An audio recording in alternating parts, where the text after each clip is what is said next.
Une personne qui a sacrifié sa vie, entaillé ses mains, usé des couteaux pour résister à l'oppression.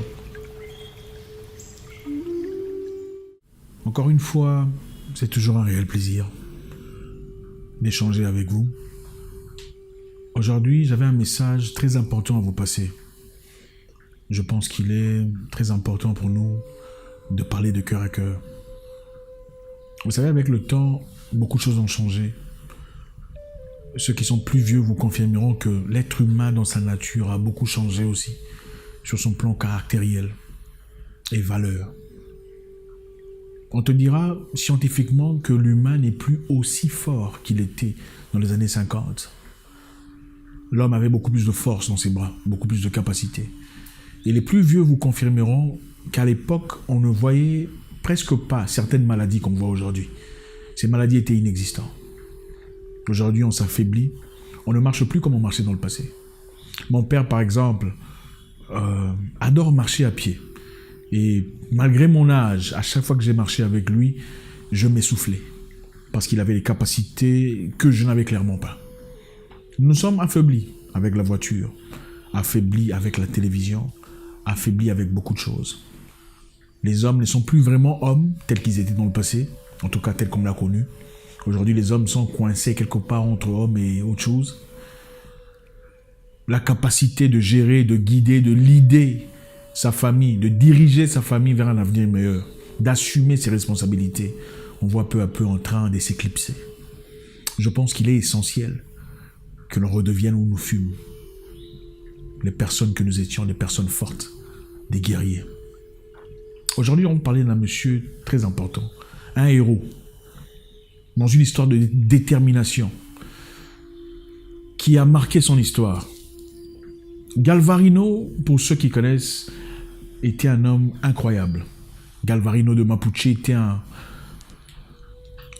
héros, un combattant, un lutteur. Il était un guerrier sud-américain qui a lutté contre l'esclavage, lutté contre l'intrusion des Espagnols qui sont venus en conquistadors pour prendre l'Amérique du Sud. Vous savez comment ça se passe, comme ils l'ont fait en Afrique. Ils sont partis en Amérique du Sud espérant gagner des terres et coloniser les terres. Ils sont faits face à une forte résistance des Amérindiens. Ils faisaient partie de la plus grande tribu amérindienne de Sud-Amérique, bordant la Chili et l'Argentine.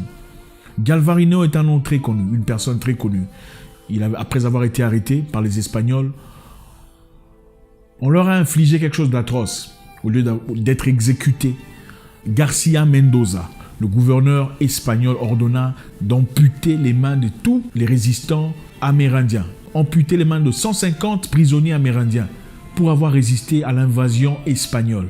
Parmi eux, Galvarino était là, un homme fort, un homme déterminé, un homme ayant une bonne direction. Cette personne a été amputée de ses bras, malheureusement dans une triste histoire, au lieu d'être tué.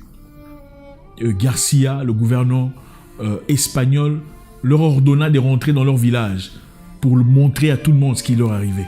L'objectif n'était pas de les tuer, mais c'était d'effrayer tout le monde, d'effrayer la résistance. Regardez ce qui va vous arriver si vous résistez aux Espagnols. Arrivé chez lui, qu'est-ce que Galvarino a dit? Il a crié, « Pourquoi avez-vous arrêté d'attaquer ces chrétiens ?» Oui, parce que les Espagnols étaient chrétiens. Ils venaient conquérir au nom du christianisme. Ça ne veut pas dire qu'ils représentaient le christianisme dans le bon sens. Mais ainsi parlait Galvarino. Pourquoi avez-vous arrêté d'attaquer ces personnes au lieu de succomber à sa peine et de pleurnicher vers sa mort? Galvarino de Mapuche, ayant ses mains entaillées, coupées en morceaux, qu'est-ce qu'il fit pour résister? Il ne pouvait donc rien faire. Normalement, une personne se dirait, je suis handicapé à vie, je ne ferai rien. Je vais rester là en attendant ma mort. Qu'est-ce qu'il fit? On prit des fers ou des couteaux qu'on a attachés à ses bras. Ses deux bras étaient attachés de couteaux, ses bras coupés, attachés des couteaux. Et c'est avec ça qu'il est allé combattre les Espagnols. Vous connaissez l'histoire de X-Men, le film de X-Men, Wolverine dans X-Men. C'est ça Galvarino, la représentation de Galvarino. Le vrai Wolverine de X-Men, c'est Galvarino, un Amérindien qui a résisté aux Espagnols, sans main, ayant attaché à ses mains des couteaux pour résister à une force étrangère. Quel niveau de détermination! Au lieu de pleurnicher, il cria « Pourquoi avez-vous arrêté d'attaquer ces gens? Pourquoi avec du sang dans ses bras ?» C'était dans la résistance. Il s'est réveillé, il a réveillé ses compatriotes pour aller à la guerre une fois de plus au nom de leur terre. Galvarino partit. Et qu'est-ce qui se passa? Ils ont lutté contre les Espagnols, une armée moderne à l'époque. Il a encore été arrêté une seconde fois. Cette fois-là, il n'avait pas assez de chance. Cette fois-là, devant sa mort, il dit « La seule chose que je regrette aujourd'hui, on espérait le voir se repentir. Il dit « La seule chose que je regrette, c'est que la mort m'empêchera de vous détruire, même avec mes dents, d'entailler vos chairs. » Vous voyez l'esprit d'un guerrier. Les gens doivent comprendre une chose. L'être humain ne vit pas seulement pour manger et mourir.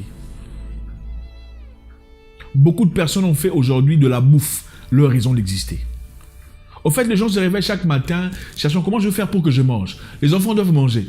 Donc, toute leur vie est basée sur le fait que les enfants doivent manger. Ce n'est pas la raison pour laquelle vous êtes là. Vous n'êtes pas sur terre seulement pour manger. Regardez-vous droit dans les yeux et vous remarquerez qu'il y a des raisons qui brûlent dans vos cœurs. Il y a des choses profondes, des choses vraies pour lesquelles vous êtes censé combattre, mais que vous avez peut-être abandonnées, faute de votre situation. Vous dites la vie est difficile, les choses sont compliquées, je me fais beaucoup trop d'ennemis. Pourquoi ne dois-je pas m'associer à tout le monde? J'ai l'impression que le voisin il mange, regarde il est en train de construire. Pourquoi je n'accepte pas ce gouvernant oppressif, dictateur, tueur, pour avoir mon bol de riz et vivre comme tout le monde? Ce n'est pas pour ça que vous êtes là. S'il y a quelque chose qui brûle dans votre cœur, il y a une raison pour laquelle elle est là. Ce n'est pas pour rien. Je ne sais pas ce que c'est dans votre cas. Vous êtes politicien. Vous avez abandonné vos propres valeurs pour gagner un pain, acheter une voiture. Pensez à Galvarino. Une personne qui a sacrifié sa vie, entaillé ses mains, usé des couteaux pour résister à l'oppression au nom de son peuple. Au lieu d'abandonner, de dire je suis handicapé, je n'irai pas combattre. Il a mis des couteaux dans ses mains coupées. Il est rentré combattre pour son peuple. Combien ont trahi leur peuple pour un bol de riz? Combien ont tourné le dos aux batailles de leurs ancêtres pour se trouver une place dans la société? Vous n'êtes pas là seulement pour une jeep. Vous n'êtes pas là pour une villa. Qu'est-ce que l'histoire dira de vous après votre départ? C'est ça le plus important. Il ne s'agit pas d'envoyer vos enfants dans les meilleures écoles. Il ne s'agit pas de faire à ce que vos enfants mangent du caviar et sirotent du champagne à volonté. Il s'agit de laisser une histoire palpitante, que les gens derrière vous touchant, les gens à travers vous seront inspirés et seront propulsés. Je ne sais pas ce que c'est dans votre cas. Vous avez peut-être une idée, des pensées, des ambitions de vie qui brûlent dans votre cœur. Mais vous êtes confronté à d'énormes résistances. Et vous vous demandez comment je vais faire. Il y a toujours un moyen. Il y a des raisons pour lesquelles dans la vie vous donnez tout ce que vous avez. Même votre vie. Oui. Comment réagiriez-vous si un intrus rentrait dans votre maison et voulait toucher votre mère ou votre enfant? Parce qu'il est armé. Allez-vous vous taire en disant voilà, faites ce que vous voulez parce que vous êtes armé, de peur que je ne perde ma vie? Beaucoup le feront. Je le sais. Beaucoup le feront. Mais un vrai homme, un homme avec un grand H, ne l'accepterait pas. Au nom de sa vie et de l'honneur, il résistera à l'oppresseur. Beaucoup pleurnichent, disant qu'ils ont pris notre pays, ils ont pris notre société, ils ont comblé notre situation. Où sont les vrais hommes pour résister? Vous avez un objectif à atteindre. Allez-y. Ne résistez pas. N'ayez pas peur parce que vous êtes dans des difficultés. N'ayez pas peur parce que vous êtes en manque d'argent. Écoutez, il est facile de se faire de l'argent en se prostituant. Quand vous êtes une femme, n'est-ce pas? Mais est-ce que toutes les femmes se prostituent? Toutes les femmes en difficulté se prostituent? Non, elles ne le font pas. Parce qu'elles ont de la valeur. Elles estiment que leur valeur vaut plus que l'argent qu'elles gagneraient. Beaucoup de personnes ont vendu leur valeur, vendu l'honneur, vendu la détermination pour avoir une compensation de bonheur très puérile. Aujourd'hui, j'appelle à votre conscience. Je ne sais pas ce que c'est, encore une fois dans votre vie.